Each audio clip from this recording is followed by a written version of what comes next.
What's up, coach? Today I'm sitting down with Kevin Carr and we're talking all about what a new strength and conditioning coach can do during the pandemic, during the times of COVID. Are you ready? Let's get started.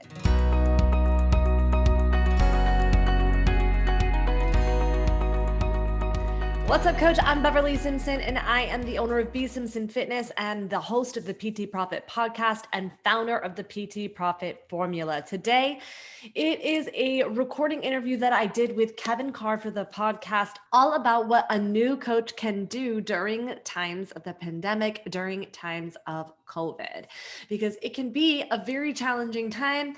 And I'm sitting down with Kevin and he talks to us all about what he does, how he builds programs and what he did and what the brick and mortar did inside of the business in order to generate revenue in COVID. Without further ado, let's go ahead and roll that interview. But before we do that, if you haven't already, hit like, hit subscribe, and tap that bell to be notified when the next video comes up. So let's go ahead and roll that interview. What's up, Kevin? Thank you so much for joining me today. How are you doing? I'm great, Beverly. Thanks for having me. Happy to be here. Oh, this is going to be such a good episode. I know I feel like I say that every time, but it always is. It's always just so good. I'm super pumped that you're here. Yeah, this is awesome. Let's go ahead and just dive right in. Can you share a little bit with us, a little bit about who you are, who you serve, and how you got there? Yeah, so my name's Kevin Carr. I am a strength conditioning coach and massage therapist. I work at Mike Boyle Strength Conditioning in Boston, Massachusetts, and I have a business called Movement as Medicine, where I work helping bridge clients dealing with chronic pain and stiffness back to exercise. So kind of on the spectrum with physical therapy, I use my manual therapy skills to kind of bridge people back to training. And then I have a business called Certified Functional Strength Coach that I run along with Brendan Rearick and Michael Boyle, where we coach and educate, strength conditioning coaches, physical therapists all around the world. And so I do a little bit of everything: therapist, trainer, educator. So wear a lot of hats right here in Boston, Mass. I feel like I should have worn my shirt. I have my CS. I feel like I should have worn that. That's amazing. What brought you there? How'd you get there? I was really fortunate to find Mike Boyle as a mentor, like really early in my career. I grew up in the Boston area, and I was planning to go to school for kinesiology and wanted to go down the route of either like physical therapy or strength conditioning. And I was really fortunate. I met this guy. His name was Clark Evans. I always say I thank this guy Clark because I was working at a Gold's Gym as a typical like 18-year-old meathead. And I saw him doing stuff like single leg squats and doing stuff like single leg deadlifts and hang cleans and stuff. And I'm over there on like the old pec deck machine going to town. And I remember working out with him one day, and he said to me, like, "Oh, you really got to look at this place, Mike Boyle's. I just did this mentorship. I think it would be good for you as someone who's going to go into this career." And I was like, thank him, because I was able to start in a really great place. So I applied for an internship here when I was about 18 years old, and now fast forward, I'm 33, and I'm still here. So time flies. And it's been a really, really great place to kind of grow my career and then also help build multiple businesses kind of through this same pipeline. So very fortunate for that start early in my life. That's amazing. So you work primarily with general population, or do you serve, because you also have the certification for trainers as well? Mm-hmm. Do you work both, or one the primary? Yeah, I mean, what I like about my job is I spend a little time with everybody. Like if I took you through my day like I had today, I mean, I came in early. I had a general population client. I might see people, ranging from 30 to 70 or 30 to 80, like just working on general fitness goals, trying to feel better, trying to lose weight.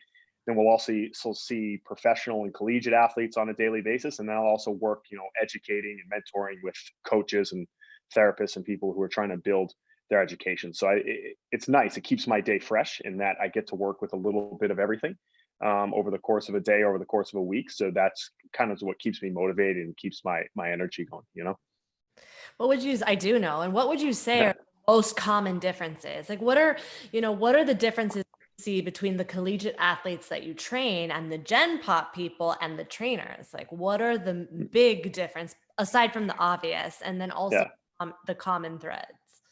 As a coach, I think training athletes is just a little bit more straightforward and simple. There's usually a short timeline that they're with us. So like I'll be seeing them for, 12 to 16 weeks in an off season. And so we have a finite time and it allows for a simple goal. So I don't have to worry about entertainment, right? When you're working with general population clients for years at a time, you have to do what I essentially call entertainment. You have to keep them attached to the process. You have to keep them excited about what they're doing over the course of years, right? Because fitness is one of those things where everybody walking through the door has this preconceived notion of what exercise means to them, right? Because of pop culture and the media telling them, hey, this is what they should be doing. Whereas with athletes, it's pretty much a means to an end for them to get to a goal. So the biggest difference is with the athletes, I can lay out a program to get us from A to B, and there's really not a question of, hey, should we be doing this or should we be doing this or having to entertain them, where with general pop, we're really trying to work on the psychology of that whole process continuously over the course of, months and years, right? How do you combat that? Because first of all, I laugh so hard when you say edutainment because I talk about edutainment, right? Yeah. And I feel like social media, it's for better, for worse, for good for me. I love it. But the cons are gonna have this short attention. Exactly. And so with my Gen Pop clients, the way I battle that is really try to bring it back to goal setting, because although like they might not say they have a goal, if they're paying X amount of dollars for you, like training is a luxury. I always say most coaches probably can't afford themselves. And so if that person's paying that good money to come in and see you multiple times a week, there's obviously something they want. They just might not always be willing to verbalize it. So if you can do a really good job having that intake conversation with them and say like, okay, do you actually want to lose 25 pounds? This is the process for us to do that. Like I can lay out very clearly. And then the means and the method, they won't be as attached to being entertained with it because they want to get to that endpoint. And so I always bring it back to, what do they actually want out of this process? And then that gets them less attached to doing that thing they saw on Instagram or that thing they saw on The Biggest Loser, and much more attached to what they need to do each session to get to that goal. And so I always bring it back to goal setting and connecting it to whatever daily behaviors we need to do to get to that goal. Mm. It's so true and so important. I think too, for me, one of the things in addition to the goals, we need to know the why behind the goal, because when you can elicit the values and attach a value to the goal, you'll be able to overcome the objections and the boredom because people get bored. Mm-hmm.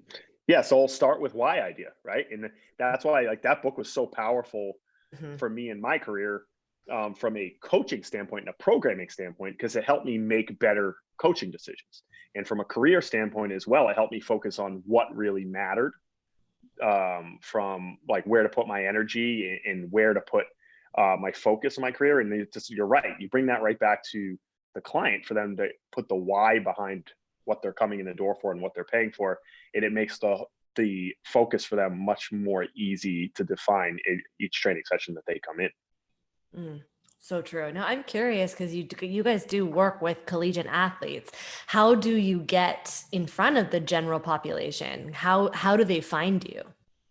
You know what? It's funny. This business has really transformed in the time that I've worked here. When I first started, there was much less general population training. It was mostly athletes, and the personal training or adults that came were really just parents who were hanging out while their kid worked out and decided they started exercising. And in the time that I've been here since, like 2008, we've seen adult training balloon to about 50% of our revenue and 50% of our business in the gym. And what that has really started with was just word of mouth. I think initially people were intimidated by the name strength and conditioning. Like the average consumer didn't come walking through the door looking for that.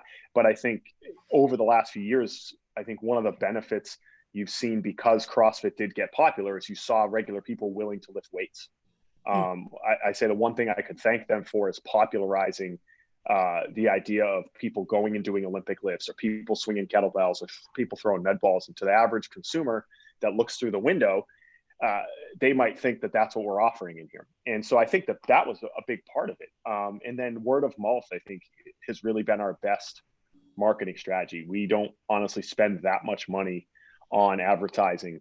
We're the dead end street in Woburn, Massachusetts, in an industrial park. So if you found us, you probably meant to get here, unless you were, going to the mechanic shop that's across the street. So, and so I think we're doing a really good job with the people that we have, and then straight up asking for referrals, saying, hey, if you know anyone looking for training, I'd really appreciate you sending someone our way. And that has really done wonders for our business. Oh, that's hysterical. That's hysterical. I'm dying laughing, but that's true. And it's always a little bit interesting just for me for context. I became a personal trainer when I was chasing musical theater. I'm in New York.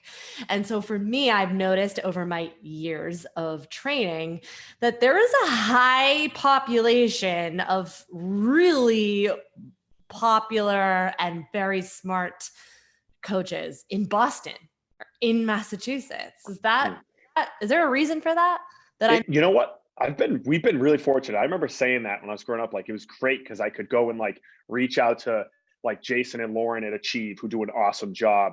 Or, there's just so many, I think, like Steve Bergeron, who's in Boston, or Eric Cressy, who's in the Boston area, or Tony Gentilcore, like all these people, to grow up in an atmosphere here where you could actually go and talk to them and pick their brain a little bit. It was really fortunate. I don't know if that's because of the universities that are here, or if it's just because it was contagious in this area with people learning from one another in the same coaching tree. But it is a really fortunate set of circumstances for us, for sure. Yeah, that's a gift. Every person I talk to, oh, Boston. I think that's a gift. I would have loved that. So I'm curious, given, if you're listening to this podcast right now in 2020, how has your facility been impacted by the pandemic? And what are some of the things that you guys have done to pivot in your brick and mortar business to combat the impact? Yeah, it's been really crazy. So obviously we were shut down from mid-March to like late June completely. And then the end of June, we were able to start training outside. So what we actually did is we rented this giant tent, massive, it looked like a circus behind the gym. And we have this outdoor turf area, thankfully, and we covered it. So that way at least gave us a little shade. And when it rained, we were still able to train under there. And then second week of June, we were able to start going inside.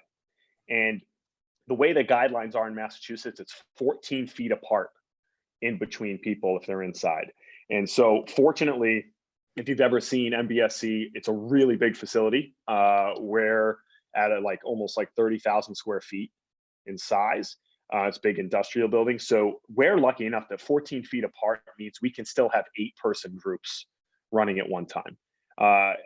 If we were a smaller facility, like I know a lot of facilities have been squeezed out because of that, because that means 14 feet apart, you're running maybe 2 or 3 people at once in the gym. But we actually set up a system where every 15 minutes we have an 8-person group coming through from about 5 a.m. on.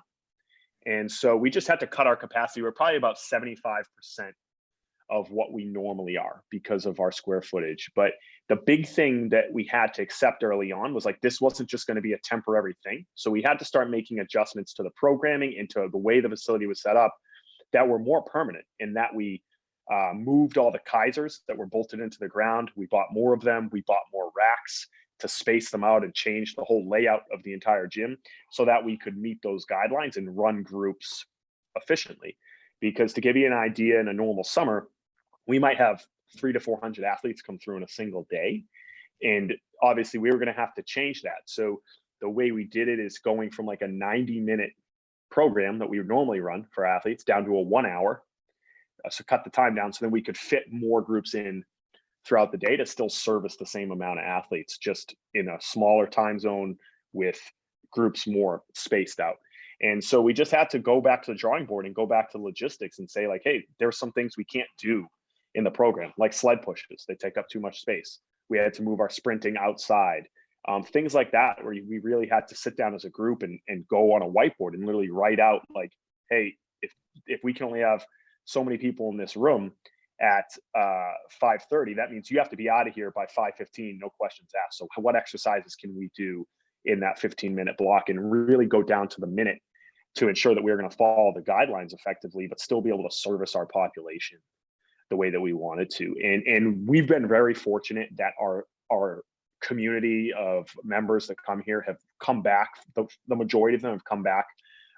There's still some that are not here, but they're mostly seeing us on Zoom if they're not coming back inside.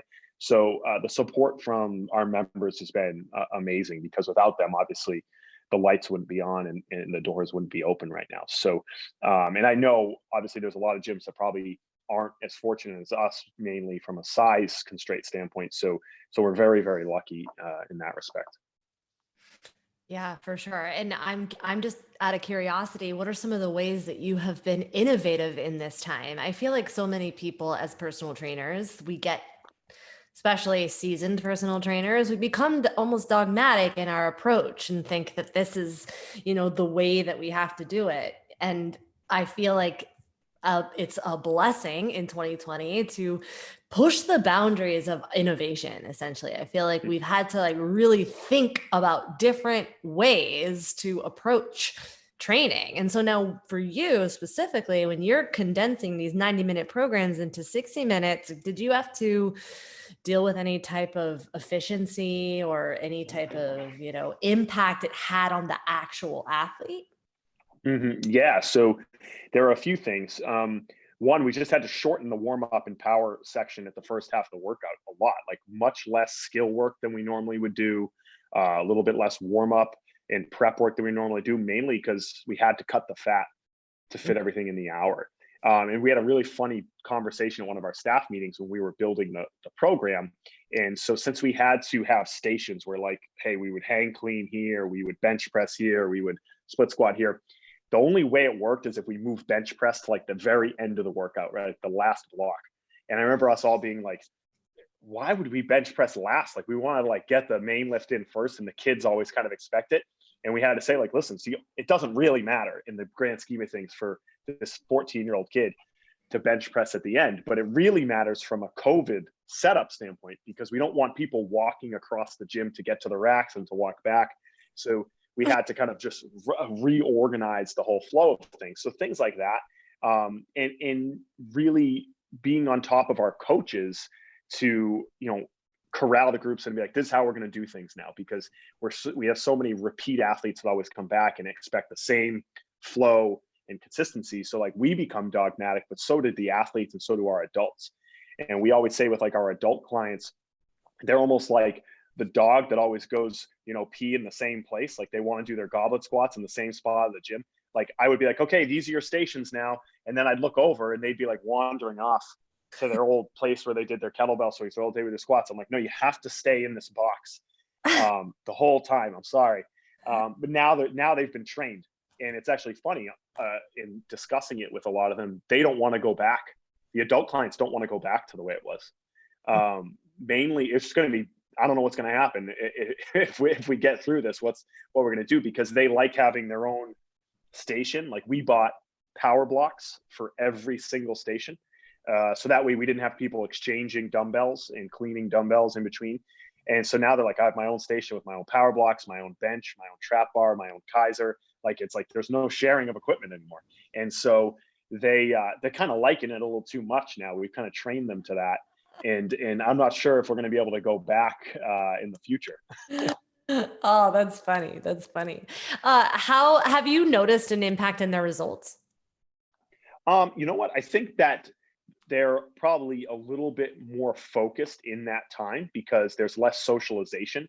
I run an adult group where all these people have been trained together for a long time. And so it's, as much as it's training, it's also their social time. They love to see each other, but now they're all spaced out in their own place. And there's some people who are complete other ends of the gym where normally they'd be talking. So I find myself one, coaching a little bit less, because I'm not always all right, hey, you got to go here, you got to go here. And they're not standing around shooting the shit in between exercises. They're just working. So I think it's helped them have a little bit more singular focus to their workout, focusing on what they need to do without the sometimes the back and forth that goes on. Like sometimes I feel like the school teacher trying to get kids to stop talking in between work. So I think that it kind of has forced them to focus in a little bit on the work that they need to do, which has been great. Yeah, it's made them essentially more efficient. Mm-hmm. A little less fun though, right? Yeah, exactly. There's less banter. They have to get, well, it's funny, like when we warm up, we all have these pods in this big room that we have, and they're all spread out. So now they just like yell to each other from across, which is kind of funny. While we're rolling and stretching, like they'll kind of chirp each other from across the gym, rather than be like in a powwow in a circle. But there's still a lot of banter going on, just probably at a distance. Mm. Yeah, for sure. I'm also, I, we've talked a lot about your experience, like working with your adult population. Is it a huge shift for you for when you are working now with your trainers? So I'm assuming that the process is that you've got trainers that work as interns for you in some Mm-hmm. okay. So that's how they learn. But you guys also have a certification. Yes. Yep. So we have interns that intern for us 3 months at a time at the gym, and that's how we hire our entire process to the gym. We don't really take any outside hires. We go through the internship program, and then we select from that internship program into our staff. So we're pretty much always educating. I always liken it to being at like a teaching hospital. There's like a teaching gym. So we always have people that we're working from an educational standpoint with, and that's really what CFSC became in the long run, because long time people were asking Mike to put together a certification company, and he was very resistant to that idea, mainly because of the fact that we didn't really care about what specific certifications people had when they came to intern for us, because we always said, you know what, I'm going to teach you how to do it the way that we want anyways. So you can come in with whatever you want, but we're going to essentially give you our own version in-house. And so over time, when it came, like this was about 6 years ago, when Mike was asking us to, people kept asking him, we said to him, like, we'll put it together if you give us our blessing and give us your blessing and some guidance in that process. And we built CFSC out of that, essentially packaging the system that we use at MBSC every single day to deliver education to the people who wanted it. And really, that was born out of us finding that there wasn't a certification out there that was rooted in practical application the way that we wanted it to be. There's a lot of people that can read a book and take a test and get their certification. Like I got my first personal training cert the morning after my high school prom when I was like 18, because I had studied for like a few weeks. But I had no idea how to train people until I showed up here, really. And so we wanted to be able to package that internship experience into a condensed practical version like CFSC, where people would not only have to go through the theoretical exam, but also have to demonstrate the ability to coach and demonstrate exercises and communicate. Because as you know, that's the most important part of your job as a personal trainer, strength and conditioning coach, or physical therapist. Yes, absolutely. I feel like your cert, before I took Strong First, that was the first certification that had a practical component to the testing out, which to Mm-hmm. hey, nobody learns how to ride a bike by reading a book on riding a bike. Yeah, exactly. You have that's like, let's learn how to surf without getting wet. It's just not Yeah. it's not possible. So I'm curious, in addition to that practical component, you talk about the CFSC way. What would you say are the components that go into your certification in addition to the practical components that set you apart from all the other certs that are out there? I think it goes back to that idea of start with why Mm. that we talked about earlier. I think we go back and we select our exercises based on the structure and function of the human body and then the intended result of the training program. And we're not just trying to give people a big encyclopedia of exercises. We're trying to get people to have a systemic approach to building a program and regressing people effectively. And so what I always say at the start of the course is, I don't want you to just take everything I taught you today and try to plug it in on Monday, because you are a different coach, you have different clients, and you have different logistics. But I want you to go and take this thought process of a systemic approach to exercise and build your own system so that you can have consistency and reliability in what you do. And the real idea behind the progression regression sheet model that we teach at CFSC came from the book Checklist Manifesto from Atul Gawande, where he talks about surgeons using checklists to avoid accidental errors and infections and things like that in surgery. And Brendan and I sat and talked, and we said, well, if surgeons can use a checklist and airline pilots can use a checklist, it's reasonable to say personal trainers should probably follow some sort of checklist for reliability and standard operating procedure. So that's what I want people to take away from the course more than anything else. I said, you could like the exercise I teach you and you could like the coaching cues. That's great. I want you to build a system. I want you to think about building a system based on what I teach you here, because far too often when you go into gyms, you just have people programming the flavor of the month. And the people that are paying you for their time deserve more than that. And I think it's not too much to ask for people to have a systemic approach to how they prescribe exercise. And that's really what we want to give you. It's so true. It's so true. And that's a good point too. I think so many people forget that while the amount of money that you're making out of the gym is a very different price than what your client is actually investing in. And I think it's hard for people to discern the difference or remember that there is a difference. Absolutely. For better, for worse, right? I worked at a gym and I loved it. I learned a lot of things from working in a gym. I don't think it's necessarily bad, but it is something to consider. I think people forget. Yeah, absolutely.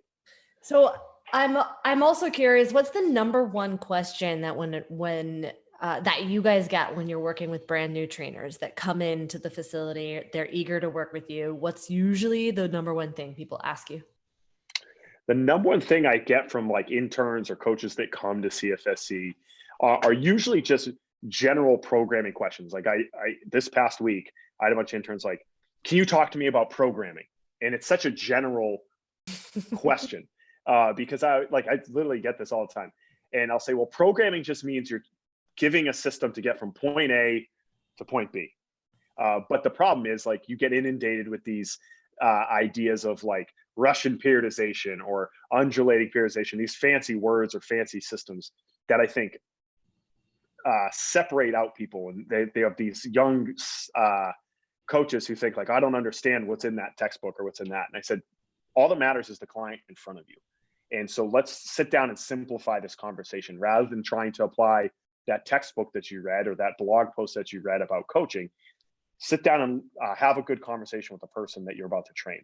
And that a lot of the times the answers are going to show up in a good intake or a good subjective conversation when someone walks in the door. So the biggest question I get is on programming. I would say I think it's kind of an overblown or overhyped topic, because if you understand basic principles, moving from slow to fast, moving from unloaded to loaded, moving from assisted to unassisted, and adding joints from the ground up, like basic training principles, you can build a program for someone to get really strong, really healthy over the long haul. And so I think that that's always one of the most overhyped topics that there is. And so I'm always trying to simplify things down for the young coaches that come in to see us so that they focus on the client, not necessarily a technique or a textbook or philosophy that they read, somewhere else.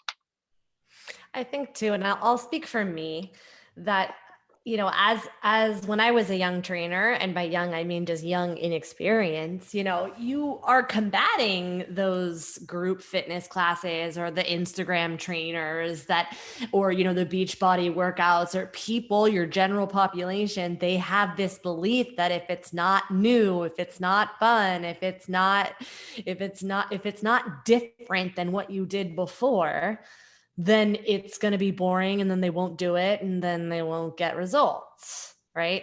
Because there's only so many ways you can teach someone to squat. To squat or lunge or, pull up, right? So when you're working with someone for multiple years, I feel like that gets intimidating. Yeah, and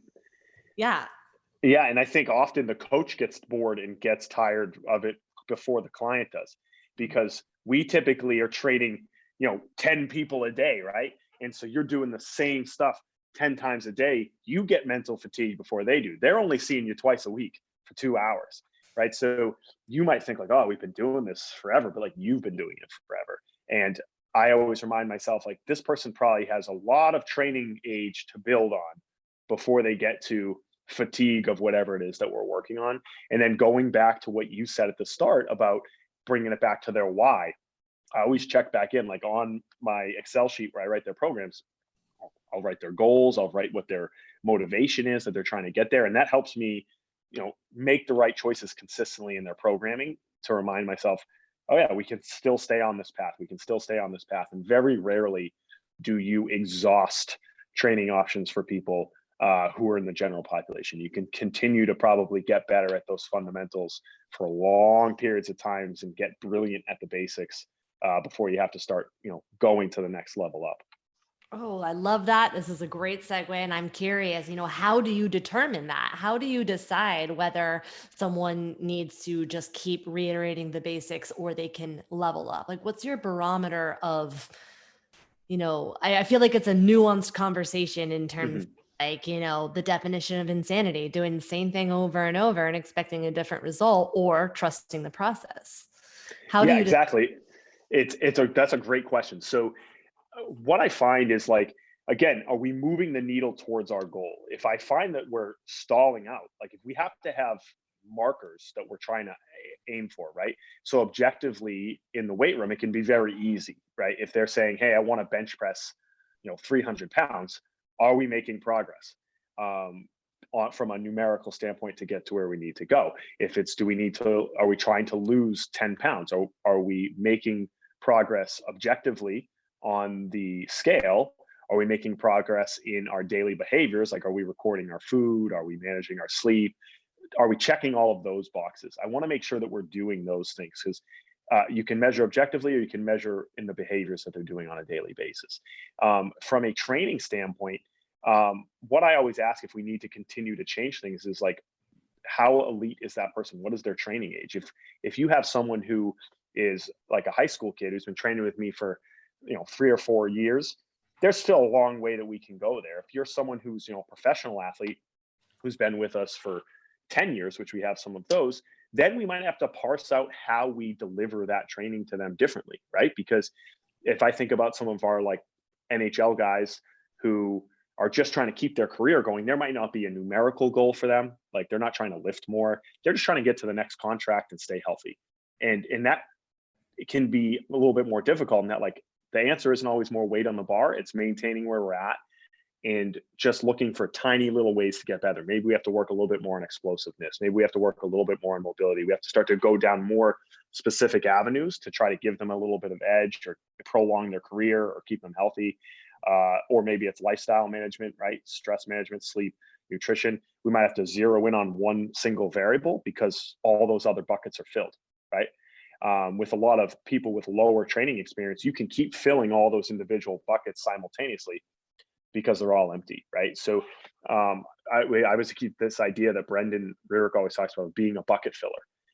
And until all those individual buckets start to get filled up, you don't necessarily have to specify or train any individual quality or focus all our energy into one corner until we start to overflow somewhere. And that becomes usually pretty apparent once that person reaches that level of expertise or experience.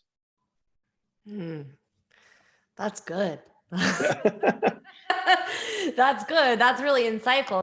I know for me, sometimes it can be hard to navigate. Like right now we're trying to do at home workouts, right? Everyone's into that at home workouts. Listen, there's only so many bent over rows a person can. Okay. Exactly. Exactly. It's crazy. Like, I just published an article today on our website about, like, 7 ways to improve your home training experience. And I intentionally didn't write anything specifically about training technique. I published one a while back about, like, doing ISOs or, using tempo, stuff like that. But again, after about a year of that, you're like, all right, I'm sick of doing isometric split squats. Like, I don't have any weights in my house. But again, the big thing I talked about in there is focusing on all these other things that aren't necessarily the training technique for people training at home, right? And, like, one, if you don't have a coach, get a coach. Number two, find a training partner, somebody who, they might not be a coach, but somebody you can get on Zoom with to provide you some mental motivation on a daily basis, right? Like, you would have a training partner in the gym, find a training partner via Zoom. Focus on we only have so much energy to invest into new things, right? It's a finite amount of motivation and self-control and discipline.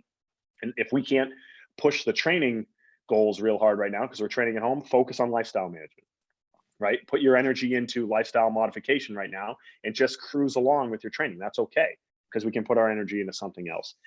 Focus on outdoor aerobic activity. Maybe you didn't normally have time to go for walks or go for runs or go for bike rides, but right now that's probably a better option as where less people are spending time in the gym. So it's about kind of moving the target, especially now with the way COVID has sidetracked people. Is you need to kind of change your focus. No one wants to be in the situation we're in now, but rather than throwing in the towel, we got to kind of shift our focus and find a new goal or new avenue to work on if we're going to kind of try to continue moving forward, Yes, I do. And I'll say, as a trainer myself, I'll tell you just the COVID impact for me is that I have now recognized how so much stuff that I used to do on a daily basis I took for granted. I mean, even walking from, the Grand Central Station to the gym that I was training at, and losing those steps. I mean, I have to actively the conscious decision to get 2,000 steps in, which was usually, you living in New York, 15,000 steps you don't even think about. Yeah.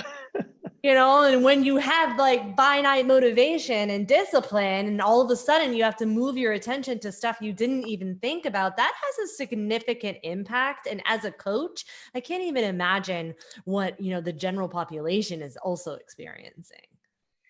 Yeah, their day, like their routines are completely changed, right? Like you have all these people that like they had their whole morning, their day, their routine, day to day was always mapped out. Now that gets thrown out.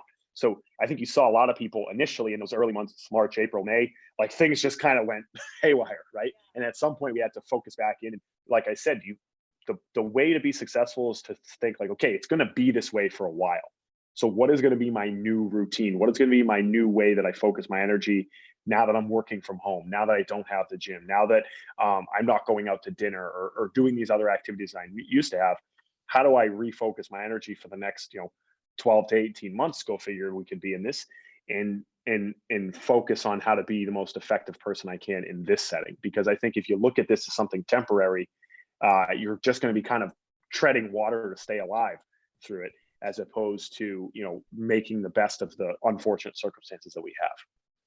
Yes, that's such a good perspective. And I mean, there is a lot to be grateful for in this 2020 season. I know a lot of people, they get angry when I say that, but it's true. There are so many things that I personally have benefited from despite the struggle. But that's just because I operate from knowing that you're either going to get the lesson that you need or the success that you want, period. Doesn't matter the circumstances. Bingo, nailed it. That's it right there. And like, I think for me, I found that it identified a lot of weak points or vulnerabilities in like our business or things that we weren't doing. And like you said, I got the lesson from it. And now I think back, I'm like, thank you for at least us being able to pivot and learn from these things and be able to grow, the online portion of our business that we didn't put enough energy into before. And now we have that, and it's doing well, and it's saving us, and it's going to be a growing revenue for us. And for me, it changed how I think about spending my time or investing into those parts of our business. So, like you said, it might be hard for some people to hear, oh, there was a lot to be grateful for in this, but I think that's the only way to look at it, because in the reality is much of 2020 has been outside of our control. Mm-hmm. Oh, yeah, for sure. And I'll say too that what I have recognized, one of the main differences from the people that struggle versus the people that are successful, they face the same problems and they have the same fear, but it's that ability to look at the positives and to be innovative and to pivot. That's really the difference, right? It's not about getting it right. It's about guessing, testing, and assessing is essentially the essence of marketing. Absolutely. Right. So I definitely also want to be very mindful of your time. So I'm going to leave you with two last questions. The first is how, now that we are in times of COVID and you've had to implement this virtual training, how have you done that or navigated times of COVID with your certification with that practical component? Are you guys just using Zoom now? Oh, this was talk about fortuitous timing.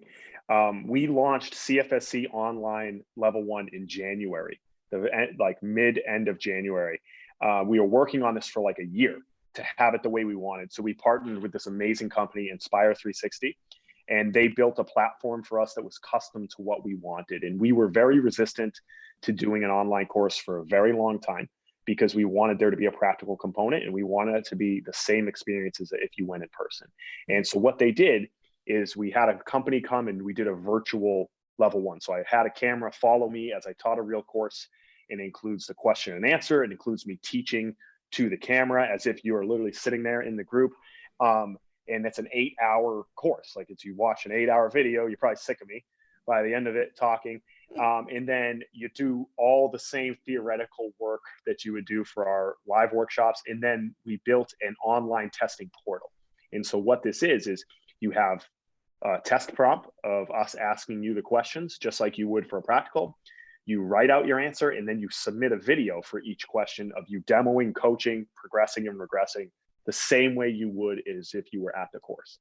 And then our coaches each week go through and grade all those videos and provide feedback just like you would in person, so they can have that same experience. So it allowed us to reach people who, if they had economic limitations, couldn't pay, take time off to come and take a course, they can complete this at their own time.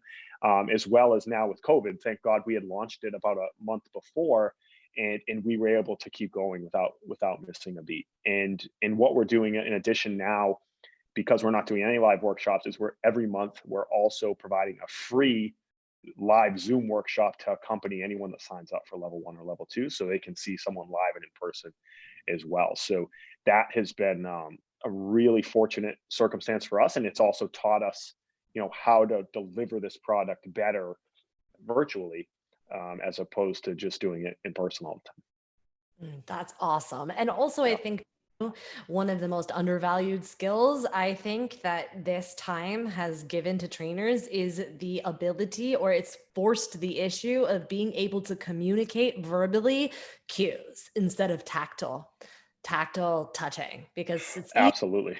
do this and now you can't do that essentially. Yeah, like being able to actually say what you want and get your message out via Zoom while that person's, the camera's sideways and they're like doing like, you can only see like their leg sticking out, like being able to get your message, like you really have to have your verbal cueing on point now, which is, you're right. Again, look for the opportunity to get better in the circumstance.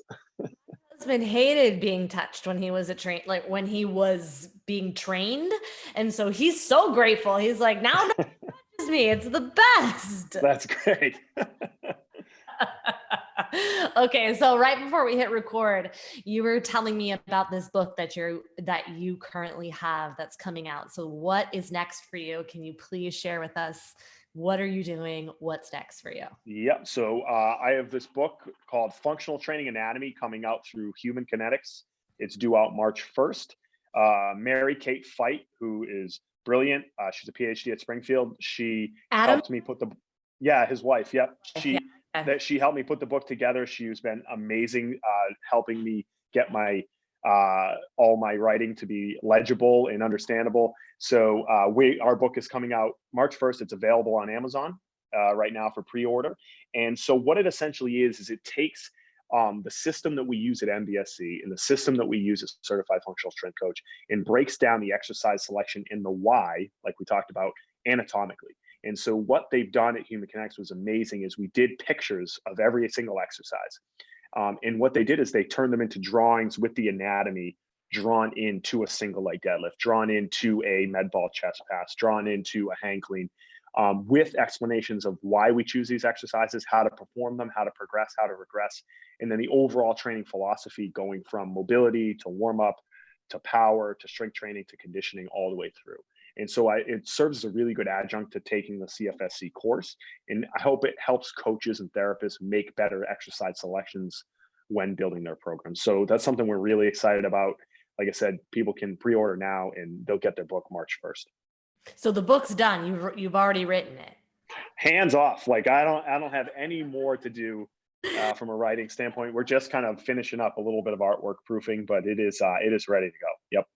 Oh, that's exciting. March 1st feels like it's a long time away, but it's tomorrow. Yeah, it'll be here. I mean, trust me, it feels close after about 2 years of putting this together. So it's it's going to be here real quick. So that's pretty exciting. Yeah. What caused you to write it? It's really interesting.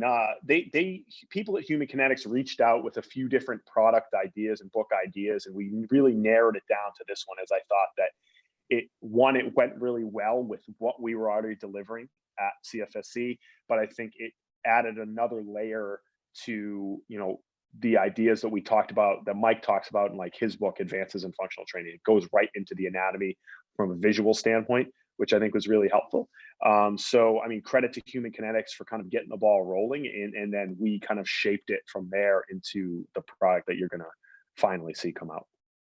Ooh, this is exciting. I can't wait. I can't wait to get my Yeah. hands. It's going to be awesome. Yeah, I'll send one your way for sure. Yeah. Awesome. Okay. So we'll definitely link all of that up. Like we'll link all your link in the show notes. So for you guys who are here hanging out with us, and where can I send them if they want to learn? To learn more about me, probably the easiest way is to go to Instagram at Movement is Medicine. Is probably the easiest way to find our information.